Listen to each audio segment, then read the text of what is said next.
49er offense set to get this drive underway. They're sort of seeing themselves spiral out of control. Let's see if they can get things back on track.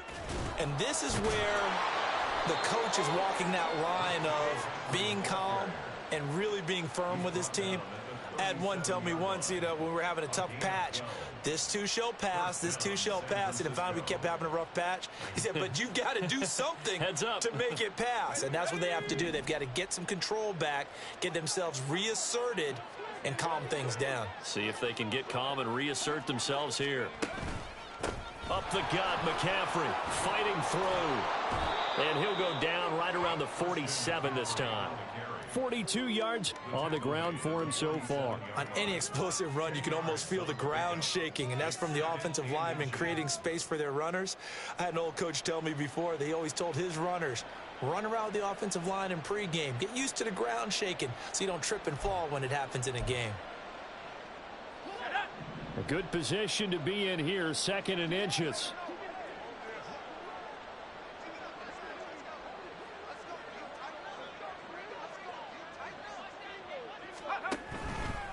McCaffrey running up the middle. And this time they were waiting for him as he'll be knocked down before he can get back to the line of scrimmage. It's a loss of 4. Now 3rd down.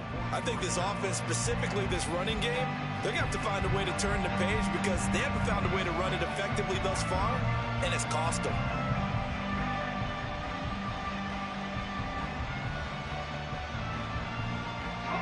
Third and 4. Ayuk goes in motion.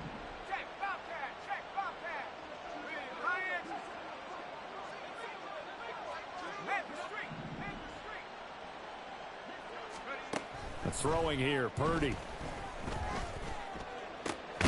He's got his target. That's complete. And this is going to be another 1st down as the tackle's going to be made at the Rams' 30. A really good pickup of 28 yards.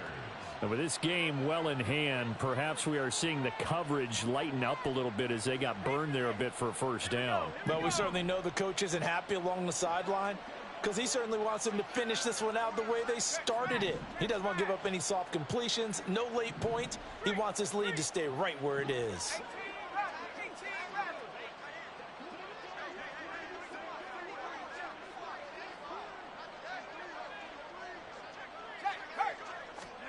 Purdy to throw it on 1st down. And he will find his man Samuel.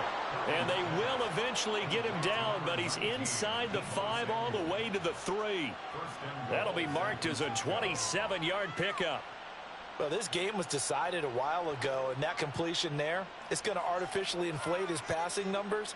So right now, the only one really applauding probably his agent as he thinks about angling for a new contract.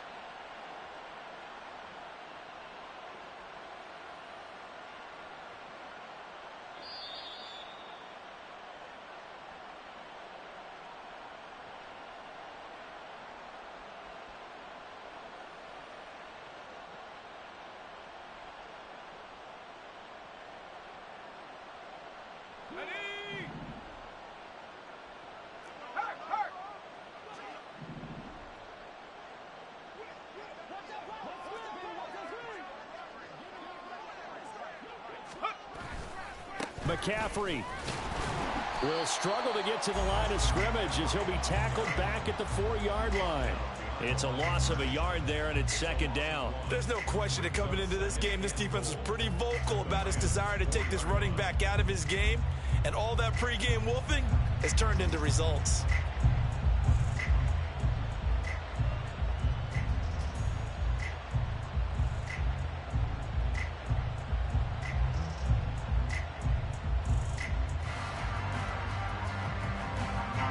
From back at the 4, here's 2nd and goal.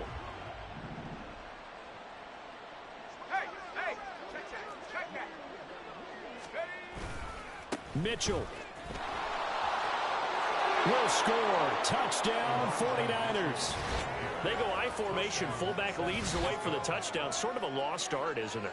It really is, but sometimes when you're able to bring it back and use it against other teams, they're not prepared for it. They haven't seen it in a while, and now you gain an advantage, and we just saw that advantage result in a touchdown.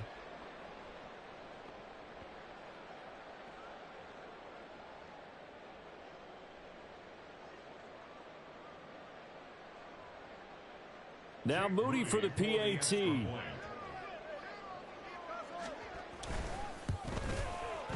And the lead is down to 20. Next the score, Rams 34, 49ers 14.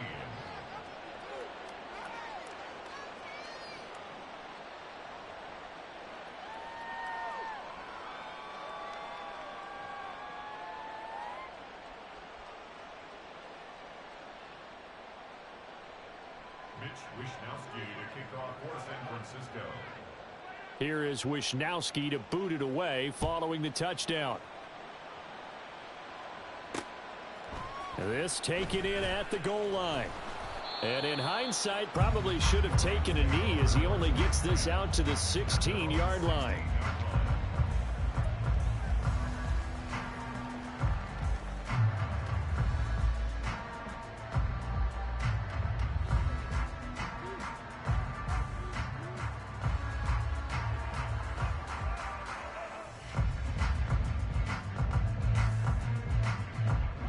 Set to begin their next drive, the Rams offense at the line. Now they are really in the driver's seat here, enjoying this lead late in the fourth quarter. The defense does have all 3 timeouts, but at this point, doesn't look like it's going to matter much.